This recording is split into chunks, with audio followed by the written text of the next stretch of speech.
Now for our story. It was the afternoon of Del Shipley's arrival at the Lane farm from Chicago with Lily Devon, who worked as an entertainer in Del's nightclub. After the first excited greetings, Lily had wandered outside to leave Aunt Mary and Del free to talk things over, which they had promptly begun to do. Aunt Mary was particularly anxious to hear about Lisa Fenner, the young dancer she'd sent to Del in Chicago. She had a feeling that Lisa's troubles were connected with Wakefield in some way and wondered if Del had any news to add. And so she'd been quite disappointed when Del Shipley said, I'm sorry, Mary, but the way it looks to me, I don't see how Lisa's story could have any connection whatsoever with anything around here. I see. Well, you're probably right, Del. You'd know by now. I guess this is one time my feminine intuition failed me. I did have such a strong feeling about it. Oh, don't take it too much to heart, Mary. Besides, you're right 99 times out of 100. Oh, I wouldn't say that, Del. I wish I could feel that Lisa Fenner's trouble had something to do with Wakefield. But it hasn't, I'm sure of it. God. Sometimes it's so hard to get an idea like that out of your mind. But I suppose there's no use talking about it anymore, Del. For sure. Mary, when we talked on the telephone the last few times, you seemed to have something else on your mind. I mean, besides this about Lisa Fenner. I did, Del. It's an idea I've been developing for some time. I thought you might be able or willing to help me out on it. Oh, tell me. I'm always interested in your scheme. Yes, I know you are, Del. That's why I'm coming to you with it. It's about the young people here in Wakefield. We've been having quite a problem with them. You have? How come, Mary? Well, you see, Del, those youngsters have no place to go. I mean to dance and have a little fun. A place where they can get together with young people their own age. I thought the high schools threw dances and affairs for the kids. Oh, they do. Every so often. But that's not enough. Why, there are weeks and weeks when nothing particular goes on to interest the teenagers. And there's no place for them to go. And that's why I was so worried. So what do they do with themselves? They must go somewhere. That's the trouble. They've been going to these roadhouses outside of town. We have several of them scattered around. I see. And I guess you feel those places are hardly the thing for kids that age. A lot of drinking and... That's just it, Del. They aren't good for the youngsters. And yet, you can't blame them. They want to dance and have a good time. And if we don't provide the sort of place they should have, it's our responsibility. Sure. It's too bad. If you could get something started right here in Wakefield... That was exactly my idea. And that's where you come in, Del. Me? You've had so much experience with things like that. You know just how to get such a place started, how to arrange everything. Well, yeah, I know all that stuff, but... Well, I might as well come out with it, Del. I know how you talked about being tired of the nightclub business in Chicago, and what I hoped was that you'd consider helping us get underway, establish a place for the young people which would be the right kind. They could have music, street box maybe. That's what they call them, isn't it? Yeah. Maybe a soft drink bar. Oh, it would be wonderful, Del. And you're just the right person. It would be a good chance for you, too, a good exchange.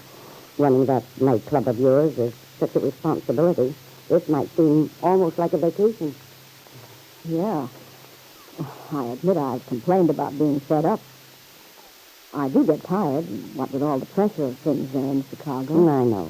And it would be good for you to get away. I've talked to the manager of the hotel here. He's willing to turn over this big banquet hall. It would be just the thing, with a little renovating. Well, I'm sure all that could be worked out. But even so, Mary, well, I'm a businesswoman, you know. I don't see where the money would come from with a spot like that.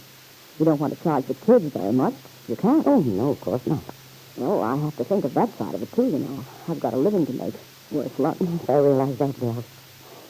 Well, perhaps I'm not very practical about these things, but I thought there might be some way. You see, well, there'd be quite a lot of overhead. You couldn't expect the kids to be satisfied with just a jukebox. That wouldn't keep them away from the roadhouses. They want a real hot swing orchestra. Well, couldn't one be brought down from the city? At least for weekends? Oh, well, sure, but there goes your expense again. That costs money. Anyway, Mary, the main reason I'm afraid I can't go in with you on the scheme is something else. You can probably guess. You mean Lefty? How he'd feel having you here? Yeah. That's another reason I thought this would be a good idea, dear. Why, Mary. Now, don't you think if you were here... Oh, he might change, Mary, but I wonder if he ever will. I doubt it. Bless you for being so concerned, but... Well, I don't think there's much point telling about it. I wish I could feel free to help you out on your idea, but I don't see how. Well, I understand your viewpoint. Anyway, Belle, will you do this much at least? Will you look this room at the Brown Palace Hotel over? See if it has any possibilities? And will you think the whole idea over before you definitely turn it down? Oh, sure I will, Mary. I'll be glad to do that for you. Hello, Jill. Hello, Peggy. You're looking wonderful, dear. Oh, thanks. Did you have a nice trip down?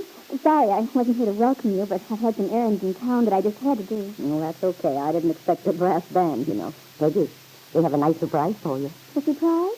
What is it, Aunt Mary? Well, I know you'll be pleased. Belle brought Lily down with her. Lily? Where is she, Aunt Mary? She's outside somewhere, Oh, dear. wonderful. Excuse me, Jill. I'll see you later. Lily? Oh, there you are. Hi, Peggy. I saw you drive in. Oh, Lily, this is a wonderful surprise for me. Oh, golly, it's been ages, hasn't it? Yeah, it sure has. Kid, I'm glad to see you. Oh, Lily, you're looking swell. More beautiful than ever. Let's sit down here on the steps, shall we? Or we can go up to my room if you'd rather. Ah, this is fine. I'm turning into a regular fresh air fiend. Oh, sugar, you look terrific. Do I? Yeah. You turned into quite a gal. Oh, it's probably just the contrast. Last time I saw you, I wasn't feeling any too cheerful. Well, you seem to have come through okay, kid. Oh, I guess a person can get over practically anything if he really wants to. That reminds me, Lily. How's Lisa? Lisa? Well, she's not exactly flying. You mean she's still as unhappy as she was? Well, she's not going to win any prizes for Chicago's happiest girl. Oh, that's too bad. Yeah, I hope that once she got back to working, she'd feel better. Yeah, I know. Well, I'll say this much. Lisa really tried to make a go of it. Especially for Aunt Mary's sake. You sound as if you don't think she's succeeded. Well, she's lots better than she was at first. I wonder if she ever saw her husband. She used to talk about him quite a lot. Lance Bennet, his name is. Yeah. She saw him. She did? Well, what happened? Oh, let's not talk about Lisa now. It's a long story. And anyway, I'm much more interested in what's been happening to you. Well, I have some rather important news. At least it's important to me. Mm-hmm. And it's important to me, too. I don't know whether it'll surprise you or not, but, well, Lily, I'm going to be married. Peggy. Well, that's wonderful. I'm awfully glad for you. Thanks, Lily.